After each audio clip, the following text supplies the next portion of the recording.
Curfew না দিলে শ্রীলঙ্কা স্টাইলে গণভবন দখলের ষড়যন্ত্র ছিল বলে জানিয়েছেন আওয়ামী লীগের সাধারণ সম্পাদক ওবায়দুল কাদের। কোটা সংস্কার আন্দোলনকে ঘিরে সহিংস পরিস্থিতিতে ১৯ জুলাই রাতে সারা দেশে কারফিউ জারি করা হয়। এই কারফিউ জারি না করলে আরও ভয়াবহ পরিস্থিতি তৈরি হতো বলে দাবি করেছেন আওয়ামী লীগের সাধারণ সম্পাদক ওবায়দুল কাদের। দেশ বিদেশ থেকে আওয়ামী লীগের বিরুদ্ধে বিবৃতি আসছে উল্লেখ করে কারো প্ররোচনায় এ ধরনের বিবৃতি না দেওয়ার আহ্বান জানিয়েছেন তিনি।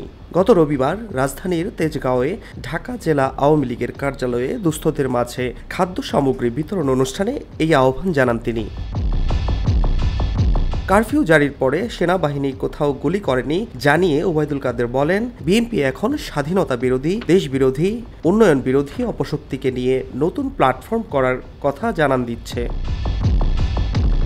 ডক্টর ইউনূসকে নির্লজ্জ উল্লেখ করে ক্ষমতাসীন দলের সাধারণ সম্পাদক বলেন, বাংলাদেশের প্রধানমন্ত্রীকে থামাতে ভারতের প্রতি অনুরোধ জানানোর বক্তব্য আপত্তিকর।